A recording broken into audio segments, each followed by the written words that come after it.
ایک اور واقعہ یاد آ گیا، میہ فارقین شام کا شہر تھا اور اس کا قلعہ تھا پہاڑ پر۔ 1 سال صحابہ اس کا محاصرہ کر کے پڑے رہے، خالد بن ولید جیسے فتح نہیں ہو سکے۔ تو خالد بن ولید رضی اللہ تعالیٰ نے اعلان فرمایا کہ سارا لشکر روزے رکھو کہ اللہ اس کو ہمیں فتح کروا دے۔ پہلے دن روزہ رکھا گیا۔ خالد بن ولید افطاری کے لیے خیمے میں آئے تو افطاری کوئی نہیں تھی، تو ان کو خیال آیا غلام میرا بیمار ہوگا، انہوں نے پانی پی کے روزہ افطار کر لیا۔ اگلے دن پھر ان کو خیال آیا، اگلے دن آئے تو پھر افطاری کوئی نہیں، پھر ان کو خیال آیا کہ غلام بیمار ہوگا، پانی پی کے افطاری کر لیا۔ تیسرے دن پھر افطاری کوئی نہیں تو اس کو بلا لیا، کہا بھائی خیریت ہے، آپ بیمار ہیں؟ کہا جی نہیں۔ کہا میری افطاری نہیں ملتی مجھے۔ کہا جی میں تو روز رکھتا ہوں۔ کدھر؟ کہا جی خیمے میں۔ کہاں چلی جاتی؟ کہا جی مجھے کیا خبر، میں تو رکھ کے چلا جاتا ہوں۔ کہا اچھا آج پہرا دے۔ تو جب اس نے لا کے افطاری رکھی اور یہ ایک طرف چھپ کے بیٹھ گئے تو ایک کتا آیا اور خیمے کے پیچھے سے وہ گھسا اور وہ جو روٹی پڑی تو اس کو منہ میں ڈالا اور بھاگ پڑا۔ خالد بن ولید فرمانے لگے یہ کچھ اس کے پیچھے راز ہے۔ انہوں نے کتے کے پیچھے دوڑ لگا دی اور کتا آگے آگے، خالد بن ولید پیچھے پیچھے۔ تو وہ کتا ایک ندی سی تھوڑے تھوڑے پانی والی ندی میں گھسا، وہ بھی گھسے۔ آگے ایک چھوٹا سا سوراخ تھا، اس میں گھس گیا۔ خالد بن ولید لمبا قد اور پتلے جسم کے تھے، دیکھنے میں لگتے تھے جیسے کوئی مکے دی مار ہے، لیکن انہوں نے پہاڑوں کو راستے سے ہٹا دیا۔ سیف اللہ، اللہ کی تلوار۔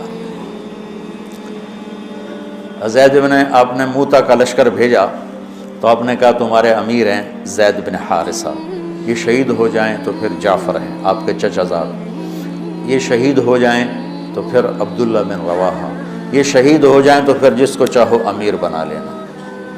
تو خالد بن ولید رضی اللہ تعالیٰ عنہ کی پہلی جنگ تھی یہ موتا، اسلام لائے اور یہ جنگ پیش آ گئی، صلح حدیبیہ کے بعد کی بات ہے۔ تو یہ موتا اردن میں ہے، میں وہاں 2-3 دفعہ گیا ہوں، 2 دفعہ گیا ہوں۔ زید بن حارثہ شہید ہو گئے تو جعفر تیار کیوں کہتے ہیں ان کو؟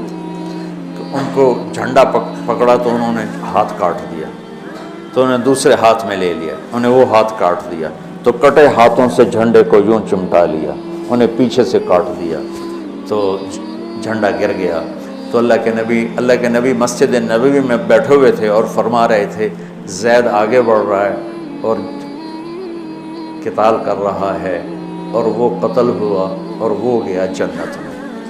پھر آپ نے فرمایا اب جھنڈا جعفر نے اٹھایا ہے اور وہ آگے بڑھا ہے، اس کے دونوں ہاتھ کٹے اور وہ گرا اور وہ گیا جنت میں، اور اس کے دونوں ہاتھوں کے بدلے میں اللہ نے جعفر کو 2 پر دے دیے ہیں جس سے وہ جنت میں اڑتا پھرتا ہے، اس لیے ان کو کہتے ہیں جعفر تیار۔ یہ اللہ کے نبی کی خوشخبری تھی کہ جعفر کو اللہ نے 2 پر دیے ہیں جس سے وہ جنت میں اڑتا پھرتا ہے۔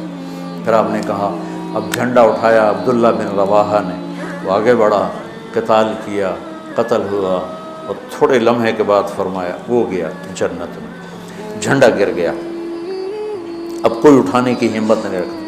تو ثابت بن اکرم ایک انصاری صحابی ہیں، انہوں نے جھنڈا اٹھایا، کبھی جھنڈا پکڑو، جھنڈا پکڑو، ہاتھ سے نکل رہی ہے جنگ۔ تو لوگوں نے کہا تو ہی پکڑ لے، تو بدری آدمی۔ ثابت بن اکرم بدری صحابہ، کہا بھائی میرے بس کا نہیں ہے، کسی اور کو پکڑاؤ۔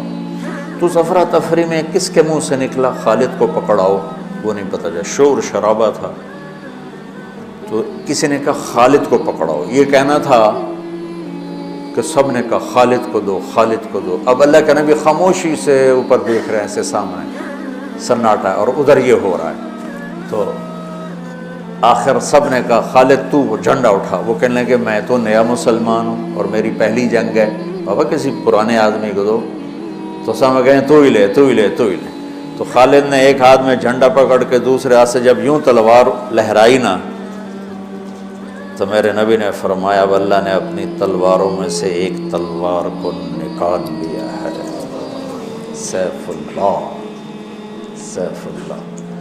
اس دن آپ کے ہاتھ سے 9 تلواریں ٹوٹیں لڑتے لڑتے، پھر اللہ نے ان کے ہاتھوں فتح نصیب فرمائی۔ 3000 کے لشکر نے 1,00,000 پہ غلبہ پایا۔ پانی پڑھو۔